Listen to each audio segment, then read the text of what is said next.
बैठकावरती बैठका सुरू आहेत.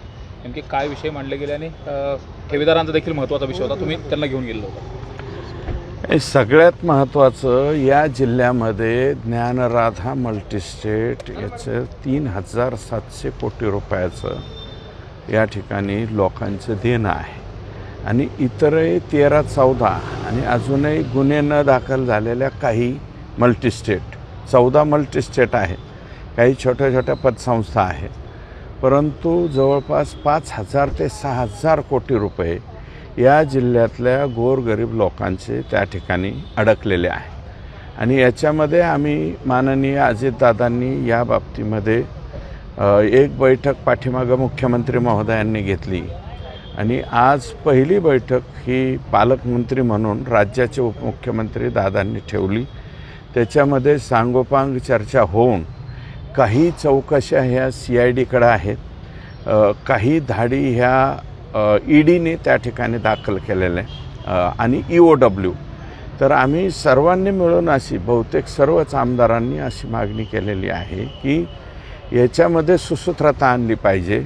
MPIDमध्ये जे प्रस्ताव गेलेले आहेत त्या जमिनी लवकरात लवकर ताब्यात घेतले पाहिजेत आणि त्याचं विक्री करून गोरगरीब लोकांचे जे छोटे त्यातले ठेवीदार आहेत 50,000 ते 2 लाखापर्यंतचे 2.5 लाख 3 लाख यांचे पैसे या प्रॉपर्टी जर त्या ठिकाणी विक्री केल्या तर लवकरात लवकर ह्या गोरगरीब लोकांचे पैसे मिळतील.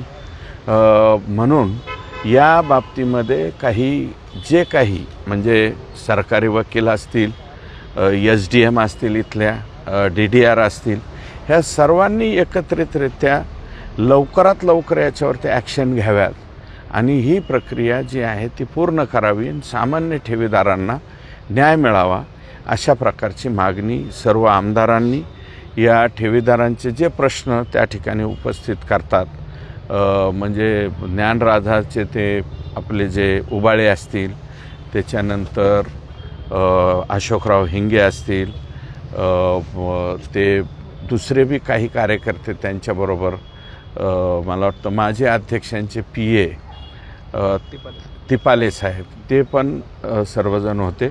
सर्वांनी मागणी एकमुखी त्या ठिकाणी केलेली आहे. मतदान केलं आणि मतदान करत असताना मतदानाचा देखील व्हिडिओ काढला. परळीमध्ये फक्त मतदानाचा व्हिडिओ हा विषय थोडेच राहिलेला आहे. परळीमध्ये कितीतरी लोक सांगतील ना की फक्त शाही लावायची आणि माघारी जायचं, बाकीचे बटणं कोण दाबीत होतो 200 बुथावरती ते सर्वश्रुत आहे. त्याच्यामुळं 1,40,000 मतांनी तुम्ही कसे निवडून आले, काय आले, लोकांना माहिती. त्याच्यावर काय बोलायचं.